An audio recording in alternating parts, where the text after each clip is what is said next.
যেমনটা আমাদের মক্তবের রূপ হয়ে গেছে।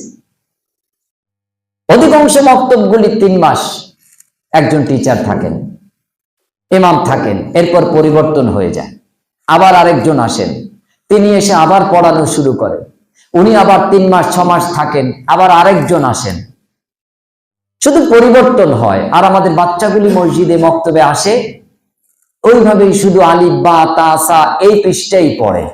জিজ্ঞেস করলে তারা বলে যে আমাদের হুজুর নতুন আসে আর নতুন ভাবে পড়ানো শুরু করে। ও না একটা কোরআন শিখতে পারে, না কোরআন বুঝতে পারে, না কোরআনের তেলাওয়াত সহি শুদ্ধভাবে অর্জন করতে পারে। ইল্লা মাশাআল্লাহ কিছু মক্তব ভালো আছে, অথচ এইটাই ছিল আপনার পরিবার গঠনের ফাউন্ডেশন, প্রথম ধাপ। এটার জন্য আল্লাহ সুবহানাহু ওয়া তাআলা আপনাকে 4টি পরিকল্পনা প্রদান করেছে। সমাজ পরিচালক বৃন্দ, মসজিদ কমিটি, ইমাম মুয়াজ্জিন তথা সমাজের সচেতন মানুষ যারা আছেন, প্রত্যেককে আল্লাহ সুবহানাহু ওয়া তাআলা এই দায়িত্ব দিয়ে পাঠিয়েছেন। সূরা আল বাকারা আয়াত নাম্বার 129। এই আয়াতের সূচনাতে আল্লাহ সুবহানাহু ওয়া তাআলা বলছেন যে এটা ইব্রাহিম আলাইহিস সালাম তিনি আল্লাহর কাছে দোয়া করেছিলেন যে আল্লাহ, আমার পরবর্তী জেনারেশন যারা আছে, আমার উত্তরসূরি যারা আসবে, তুমি তাদের জন্য এগুলি বরাদ্দ করে দিও। এই 4 দফা কর্মসূচি ইব্রাহিম আলাইহিস সালাতু ওয়াস সালাম আল্লাহর কাছে দাবি করেছিলেন যে আল্লাহ, এটা উম্মতের জন্য মুক্তির পথ, কল্যাণকর, অতএব আপনার কাছে আমি এটা চাইছি। রব্বানা ওয়াবা'আস ফীহিম রাসূলাম মিনহুম ইয়াতলু আলাইহিম আয়াতিক, আমার পরবর্তী জেনারেশনের মধ্য থেকে আপনি নবী ও রাসূল ধার্য করে দেবেন। আর তাদের কারিকুলাম কি থাকবে, কর্মসূচি কি থাকবে? ইয়াতলু আলাইহিম আয়াতিক, তারা আয়াত নিদর্শন হবে। ব্যক্তি এত সৎ, এত ভালো, এত গঠনমূলক চিন্তা চেতনা, এত মননশীল চিন্তার শৈলীর অধিকারী যে মানুষ তার কাছে আপ্লুত, মুগ্ধ, স্নিগ্ধতা হাসিলের জন্য তার কাছে চতুর্দিকে ভিড় জমায়। আল্লাহ ইয়াতলু আলাইহিম আয়াতিক, আপনি তাদেরকে নিদর্শন করে দেবেন, আয়াত করে দেবেন। তারা যে কাজটা করবে সেই কাজটা তাদের জন্য আদিল্লা, দলিল হিসেবে আপনি গ্রহণযোগ্যতা দেবেন, এবং তাদের সেই কাজ এবং কর্ম দলিল হিসেবে যেটা আপনি সাব্যস্ত করবেন, তার জন্য আপনি তাদের দ্বিতীয় কর্মসূচি ধার্য করে দিন। ওয়ায়ুআল্লিমুহুমুল কিতাব, তাদেরকে কিতাবের যে এলেম, জ্ঞান অর্জন, এই জ্ঞান অর্জনের সিলেবাস, ধারাবাহিকতা আপনি তাদেরকে দান করুন। ওয়াল হিকমা, আর আপনি এই বিশ্ব চরাচরের সৃষ্টিরাজির মধ্যে, আদম জাতির মধ্যে, জিন জাতির মধ্যে তাদেরকে আপনি সব থেকে বেশি কৌশলী, হিকমতওয়ালা, জ্ঞানী তাদেরকে করে দেন। এক কথায় তাদেরকে বিশেষ পারদর্শিতা দিয়ে, হিকমা দিয়ে, কৌশল দিয়ে তাদেরকে আপনি পাকিয়ে এত সুন্দরভাবে তাদেরকে আপনি পৃথিবী মানুষের কাছে উপস্থাপন করুন যে মানুষগুলি শুধু মানুষের কাছে উপকার নিয়ে যাবে, কল্যাণ নিয়ে যাবে, মঙ্গল নিয়ে যাবে, ভালাই নিয়ে যাবে, তারা আন্তরিকতা নিয়ে যাবে, আক্ষরিকভাবে তারা মুক্তিকামী হবে, তারা কখনো বিচ্ছিন্ন হবে না, বিভক্তিকামী হবে না, তারা কখনো ফারাকে বিশ্বাসী হবে না, তারা হবে ইতিসাম, একতায় বিশ্বাসী, আন্তরিকতায় বিশ্বাসী, হৃদ্রতায় বিশ্বাসী। এভাবে তারা মহত্বতা লাভ করবে, এভাবে তারা মহান দায়িত্বের অধিকারী আপনার সামনে উপস্থাপন করবে। আপনি তাদের প্রতি সন্তুষ্ট হবেন। ওয়ায়ুআল্লিমুহুমুল কিতাবা ওয়াল হিকমা, তাদেরকে আপনি বিশেষ বিশেষ জ্ঞানে পারদর্শী করুন।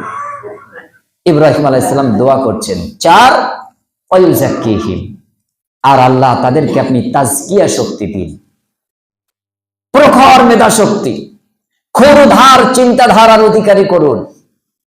তারা পুঙ্খানুরূপে জাররা থেকে অতি জাররা পরিমাণ, অণু থেকে অণুকণা পরিমাণ, ঈশ্বর কণা পরিমাণ পর্যন্ত যারা চুলচেরা বিশ্লেষণ করে তারা তাজকিয়া, পরিশুদ্ধতা অর্জন করবে। তারা প্রতিটি বিষয়ের মধ্যে মানুষের কল্যাণ অনুসন্ধান করবে। তার জন্য তাদেরকে তাজকিয়া শক্তি আপনি দিন। তাজকিয়া শক্তির অর্থ হলো মেধা শক্তির বহিঃপ্রকাশ। 1 নাম্বার, আপনি পঠন পাঠনশীল হবেন। ইয়াতলু আলাইহিম আয়াতিক, আয়াত আপনি পাঠ করবেন, অর্জন করেছেন। আল্লিমুহুমুল কিতাব, কিতাবের জ্ঞান অর্জনের মাধ্যমে। শুধু মুখস্থ বিদ্যা নয়, শুধু শোনা বিদ্যা নয়, আপনার পুঁথিগত বিদ্যা তো থাকবেই। এই কিতাব ভিত্তিক সমাজ ব্যবস্থা, সিলেবাস ভিত্তিক সমাজ ব্যবস্থা, সিলেবাস ভিত্তিক জ্ঞান আপনার আমার মধ্যে থাকা অবশ্যই জরুরি। 3, ওয়াল হিকমা, বিশেষ পারদর্শিতা। এটাকে বাংলায় বললে বৈজ্ঞানিক। কোন বিষয়ের উপরে আপনি বিশেষ জ্ঞান রাখেন, সেই বিষয়ের বিজ্ঞানী আপনি, সেই বিষয়ের বৈজ্ঞানিক আপনি। এই চিন্তা শৈলীর জন্য আপনার ব্রেনে যে সেল আছে, কোষ আছে, 2200-র বেশি, খুব বেশি দরকার হয় না। মাত্র 2টি, 4টি, 5টি যথেষ্ট। আলবার্ট আইনস্টাইন, আল জাবরিন, ইবনে বতুতা, ইবনে সিনা, এইসব দার্শনিক ঐতিহাসিকগণ যারা, তাদের কোষের কার্যকারিতা ছিল 8, 9, 7, 8। আর আমরা যারা, আমাদের সাধারণ মানুষ, আমরা আমাদের কোষ, আমাদের ব্রেনের সেলের কার্যকারিতা হলো 4, 5, 6, এর মধ্যেই সীমাবদ্ধ। তার গতিতে আজকে কত উন্মাদনা, কত পরিক্রমা, কত চিন্তা চেতনা আমাদের মধ্যে। আর এটাকে যদি একটু গঠনমূলকভাবে ইসলামী কারিকুলামে উপরে এসে আমরা একটু বাস্তবায়ন করতে পারি, তাহলে এর যে সুফল, এর যে পরিব্যাপ্তি, সেটা কিন্তু আমার আপনার নজরে যেমন ধরা পড়বে, তেমনি আমাদের পরবর্তী জেনারেশন, আমাদের সন্তান সন্ততি যারা, আমাদের ছেলে মেয়ে, নাতি পোতা, এদের চোখে কিন্তু এটা আরো অনেক বড় আকারে দেখা দিতে সক্ষম হবে, অন্যথায় নয়। তো আপনি বিশেষ পারদর্শিতা চাষাবাদের ক্ষেত্রে আপনি অর্জন করতে পারেন, কারণ যে কোনো বিষয়ের উপরে আপনি বিশেষ পারদর্শিতা অর্জন করাটাই সমাজের জন্য কল্যাণকর। আপনার জন্য তো কল্যাণকর বটেই, কিন্তু তার জন্য চাই কর্মসূচি হাতে নেওয়া, পরিকল্পনা রাখা। তাহলে আপনি লক্ষ্য স্থির করে যখন এগোচ্ছেন, আপনি দ্রুততার সহিত আপনি অগ্রসর হবেন। আবার এমনটাও হয় অনেক সময় যে আপনি সব পরিকল্পনা ঠিক করেছেন, আপনার বিদ্যা আছে, আপনার বুদ্ধি আছে, আপনার সব কিছু আছে, কিন্তু আপনি আপনার ভালো কিছু আপনি দেখে যেতে পারলেন না। আসলে এই 50 বছরেই যে আমরা আমাদের জীবনের সমস্ত অর্জনকে আমরা দেখে যেতে পারবো, এটা আল্লাহ বলেননি। আরেকটা বিষয় হলো যে আমার এই 50 বছরের জিন্দেগি, এটাই কিন্তু পৃথিবীর শেষ নয়। আমার এই দেহের থেকে আমার ছেলের অংশ, আমার মেয়ের অংশ, আমার ছেলে মেয়ের থেকে তাদের ছেলে মেয়ের অংশ। তো এই যে একটা শরিকি ব্যবস্থা, এই শরিকি ব্যবস্থায় আপনি যে কাজটা আজকে করবেন, সেটা 10 বছর পরে সেটা পরিস্ফুটিত ঘটবে, সেটার বহিঃপ্রকাশ ঘটবে, তার যে দূরদর্শিতা সেটা প্রকাশ পাবে। আপনার ছেলের ভালো কাজ, এটাও কিন্তু বাপের একটা প্রশংসা। আপনার ছেলে মেয়ের, তাদের ছেলে মেয়ের ভালো কাজ, এটা কিন্তু দাদু, নানা, নানি, তাদের একটা প্রশংসা।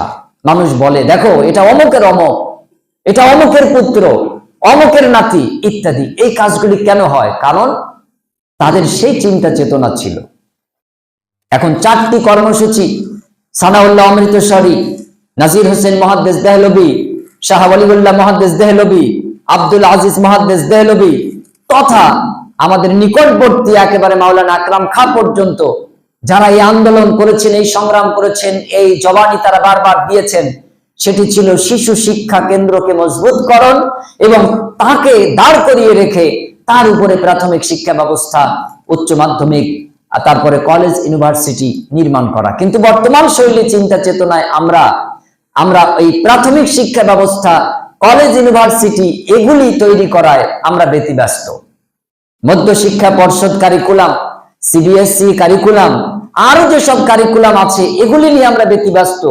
আমরা অনেক সময় নামও দিচ্ছি ইসলামিক শিক্ষা ব্যবস্থা, ইসলামিক স্কুল, কিন্তু সেই জায়গায় দাঁড়িয়েও দেখা যায় যে ইসলামী যে কারিকুলাম সেটা যারা পরিচালনা করছে, যারা টিচার রয়েছে, তাদের কাছে সেই ইসলামী লার্নিং ব্যবস্থা নেই। একটা বাচ্চা যখন মক্তবে পড়াশোনা করে, স্কুলে পড়াশোনা করে, শুধুমাত্র এই বাচ্চাটাকেই জ্ঞান দিতে হবে এমনটা নয়। নবী মুহাম্মদুর রাসূলুল্লাহ সাল্লাল্লাহু আলাইহি ওয়াসাল্লাম বাচ্চাদেরকে যখন কোনো কিছু শেখাতেন, তিনি আবার তাদের পিতামাতাকেও ডাকতেন। এটা একটা গুরুত্বপূর্ণ দিক। এজন্য ইসলাম 1443 বছর আগে স্টুডেন্ট মিট ব্যবস্থা দিয়েছে, গার্জিয়ান মিট, অভিভাবক মিট ব্যবস্থা দিয়েছে, যা রাসূলুল্লাহ সাল্লাল্লাহু আলাইহি ওয়াসাল্লাম জুমাবার এই শুক্রবার খুতবার মাধ্যমে সপ্তাহব্যাপী তিনি এই ব্যবস্থা করতেন। সোমবার দিন তিনি আবার মহিলাদের জন্য পৃথক এই ইসলামিক ইউনিভার্সাল ক্লাসের ব্যবস্থা করেছিলেন। এবং তিনি পিছিয়ে পড়া শ্রেণী যারা আছে, যারা একটু কম বোঝে অথবা যাদের মেধার বিকাশ ধীরে ঘটে, তাদেরকে তিনি আলাদাভাবে চিহ্নিত করতেন। তিনি বিচক্ষণ বুদ্ধিমান সাহাবীদেরকে এই কাজে নিয়োজিত করেছিলেন। তারা কাউন্সিলিং করতেন, এমনকি বাচ্চাদেরকে, বাচ্চার পিতাকে, বাচ্চার মাকে। আমরা অনেক সময় ঘাবড়ে যাই, মক্তবে বহু স্টুডেন্ট আসার পরে আমরা হাল ছেড়ে দিই। অনেক ইমাম, অনেক শিক্ষক তেমন আছে যে এত মক্তবে স্টুডেন্ট দরকার না। আবার অনেক ব্যবস্থা কমিটি আছে যে একটা মক্তবে 200-300 স্টুডেন্ট আছে, একটা স্যার, একটা হুজুর। সম্ভব? সম্ভব না। সময় আধা ঘন্টা, শিক্ষক একজন, ছাত্রছাত্রী 300, 400, 500, এটা সম্ভব নয়। আপনার ফাউন্ডেশনে যদি ত্রুটি হয় তাহলে 5 তলা 50 তলা বিল্ডিং পর্যন্ত নড়ে কেঁপে এটা ধ্বংস হয়ে যেতে বাধ্য। অতএব এই জায়গা থেকে আমাদেরকে ফিরে আসতে হবে। এই কথাই বারংবার উল্লেখ করেছিলেন ফজিলাতুল শাইখ আল্লামা আব্দুল্লাহ আল কাফি আল কুরাইশি। উনি গঠনতন্ত্র রচনা করেছিলেন, আর উনি এই কথা বারবার বলেছিলেন এই গঠনতন্ত্রে যে আপনি শৈশব থেকে, কৈশোর থেকে যে আদতে, যে আদর্শে, যে আকীদা, যে মানহাজে আপনি প্রতিষ্ঠিত হবেন, আপনার মৃত্যুর আগ পর্যন্ত ওই আকীদা, ওই মানহাজ, ওই চিন্তা, ওই চেতনা, ওই মননশীলতা আপনার মধ্যে বিদ্যমান থাকবে। আর পরিবৃত্তি হিসেবে আপনি যেটা পাবেন সেটা হলো সহনশীলতা। এত বেশি সহনশীল হবেন, হাজারটা সংগঠন, হাজারটা দল, হাজারটা সংস্থা, আমার কিচ্ছু যায় আসে না। আমি আমার সংস্থাকে, আমার কারিকুলামকে আমি যেভাবে পেয়েছি তার থেকে আরো দৃঢ়করণ করতে চাই। অপরকে আমি কিভাবে এই উন্নত থেকে উন্নততম বিষয়ের প্রতি আকৃষ্ট করব, তার প্রচেষ্টা তার মধ্যে থাকবে। আর তার জন্য তিনি যে আহ্বান করবেন সে আহ্বানটা হবে হকের। ইল্লাল্লাযীনা আমানু ওয়া আমিলুস সলিহাত ওয়া তাওয়াসাউ বিল হক ওয়া তাওয়াসাউ বিস সবর। সেখানেও 4টি ফর্মুলা: 1 নাম্বার ঈমান, 2 নাম্বার ভালো কাজ, 3 নাম্বার হক সত্য, 4 নাম্বার সবর ধৈর্য। এই 4টি পরিক্রমা অবলম্বন করে 4 কর্মসূচি, 4 দফা কর্মসূচি হাতে নিয়ে সে যদি তার ব্যক্তি, পরিবার এবং সামাজিক জীবনকে শিক্ষা কারিকুলাম দিয়ে ভরপুর করতে চায়, তাহলে এই কারিকুলামে যারা বেরিয়ে আসবে তাদের ডিগ্রি কম হতে পারে, কিন্তু তারা হবে অতি নমনীয় এক শ্রেণী, একটা মানুষ, একটা জাতি। এত নমনীয়। দেখেন পানির ধর্ম কি? পানির ধর্ম হচ্ছে ঠান্ডা। 1 ঘন্টা ধরে আপনি আগুনে জ্বালালেন, জ্বালিয়ে ওকে গরম করে দিলেন, আগুনটা নিভিয়ে দেন, পাত্রে পানিটা যদি থেকে যায় তো এই পানি 1 ঘন্টা পর আবার কি হবে? গরম বেশি হবে না ঠান্ডা হয়ে যাবে? পানির ধর্ম হলো ঠান্ডা হয়ে যাওয়া। ওকে আপনি যতই পরিবর্তন করেন না কেন, একটু স্থির করে দেবেন, ও আবার পূর্বের জায়গায় ফিরে আসবে। এটা হলো ভিতর ফাউন্ডেশন। এখন এই যে পানির ধর্ম, এটা আমরা বুঝলাম, কিন্তু আপনি যে জাত, আপনি যে সৃষ্টি, আপনি যে মানব, আপনি যে আদম সন্তান, আপনার ধর্মটা কি? আপনার বৈশিষ্ট্যটা কি? আপনার ভিত ফাউন্ডেশনটা কি?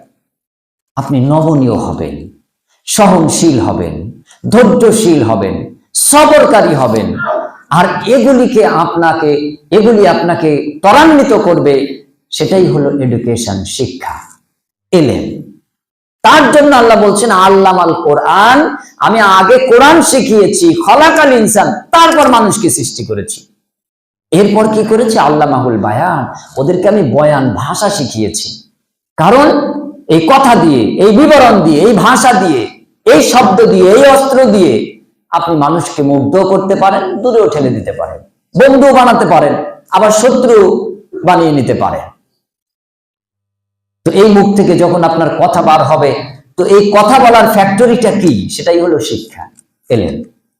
এলেম যদি থাকে তো আপনি কথা বলবেন মেপে, আর এলেম যদি, বিদ্যা যদি না থাকে, তাহলে আপনি যত্র তত্র যেখানে সেখানে মাপহীন এক কথা বলে দেবেন, মারামারি কাটাকাটি, ফিতনা ফাসাদ, ঝগড়া বিবাদ হয়ে গেল। শিক্ষা যত বেশি হবে আপনি তত বেশি নমনীয় হবেন, আপনি তত বেশি কোমল হবেন। আগুন পানিকে জ্বালিয়ে গরম করে দিয়েছে, আগুন নিভে গেছে, পানি আবার ঠান্ডা স্বধর্মে ফিরে এসেছে। আপনাকে মানুষ যত উত্তপ্ত করুক, আপনার বিরুদ্ধে যত বিষোদ্গার করুক, আপনাকে যত খেপিয়ে তুলতে থাকুক, কিন্তু আপনার এলেম নামক ট্যাঙ্কিতে, গোডাউনে, ভান্ডারে শিক্ষা, হিকমা, তাজকিয়া থাকার কারণে আপনি গরমও হবেন না, উত্তপ্ত হবেন না। আপনি মৃদু হাসবেন, মুস্কি হাসবেন, আর মিষ্টি কথা দিয়ে, এলমিয়াত দিয়ে, হিকমা দিয়ে, তাজকিয়া দিয়ে তাদেরকে পরিশুদ্ধ করবেন। এরপর আপনার মধ্যে যেটা বহিঃপ্রকাশ ঘটবে সেটা হলো আরবিতে আত্তাকওয়া, ধর্মপরায়ণতা, আত্মশুদ্ধির চরম ডিগ্রি, পরম প্রাপ্তি এটা। এই জায়গা কখনো মানুষের ইলম অর্জন ছাড়া, শিক্ষা অর্জন ছাড়া হতে পারে না, এবং সেটা ইসলামী সিলেবাস ভিত্তিক হতে হবে। তাই ইসলামী সিলেবাসের ফাউন্ডেশন হলো মক্তব, এরপর প্রাথমিক শিক্ষা ব্যবস্থা। এই প্রাথমিক শিক্ষা ব্যবস্থায় থাকবে আমাদের চারটি ধারা: ইয়াতলু আলাইহিম আয়াতিক ওয়া ইউআল্লিমুহুমুল কিতাব ওয়াল হিকমা ওয়া ইউযাক্কিহিম। মহান আল্লাহ সুবহানাহু ওয়া তাআলা বলছেন, ইন্নাহু আজিজুল হাকীম, নিশ্চয়ই আল্লাহ হচ্ছে মহা পরাক্রমশালী, প্রজ্ঞাময়, বৈজ্ঞানিকের বৈজ্ঞানিক। তিনি তার জ্ঞান থেকে, ভান্ডার থেকে এই আদম জাতিকে কি করেছে? সুসমৃদ্ধি করেছে, জ্ঞান বিতরণ করেছে, মানুষকে দায়িত্ব দিয়েছে তারা যেন বিদ্যা অর্জন করে, চর্চা করে এবং সেটা বিতরণ করতে থাকে। এই কাজে যদি তারা যুক্ত থাকে তাহলে তারা সুসংহত থাকবে, তাহলে তারা ঐক্যবদ্ধ থাকতে পারবে, তারা তাদের জীবনের সুফল প্রাপ্তি হবে, তারা এখান থেকে কিছু লাভ করতে পারবে, পেতে পারবে। এই মৃত্যু স্বাদ নেবার পরে তারা যে পরকালীন জীবনে আসবে, তাদের ডান হাতে আমলনামা দিয়ে দেওয়া হবে, আর তাদের ফয়সালা হবে চিরস্থায়ী জান্নাতুল আদন, জান্নাতুল সালাম, জান্নাতুল ফিরদাউস তথা জান্নাতের যে কোনো দরজা দিয়ে তারা জান্নাতের মধ্যে প্রবেশ করতে পারবে। আল্লাহ সুবহানাহু ওয়া তাআলা অতি আনন্দ চিত্তে এই আদম সন্তানকে ডেকে বলবেন, ইয়া আইয়াতুহান নাফসুল মুতমাইন্না, হে প্রশস্ত আত্মার অধিকারী, বড় মনের মানুষেরা, তোমরা জান্নাতের যে দরজা দিয়ে চাও সেই দরজা দিয়ে জান্নাতে প্রবেশ করো। এই আদমকে এই জান্নাতের জন্য আল্লাহ সুবহানাহু ওয়া তাআলা সৃষ্টি করেছেন। অতএব এডুকেশন এটাই জাতির মুক্তির দিশা, মুক্তির পথ। এলেম, শিক্ষা, সিলেবাস এবং কারিকুলাম এটা মৌলিক একটি বিষয়, এটা যেন আমরা ভুলে না যাই, এটার দিকে আমরা যেন ফিরে আসি। আল্লাহ সুবহানাহু ওয়া তাআলা আমাদের সুমতি ও সুতৌফিক ইনায়েত করুক, আমিন। ওয়া আখিরু দাওয়ানা আলহামদুলিল্লাহি রাব্বিল আলামিন।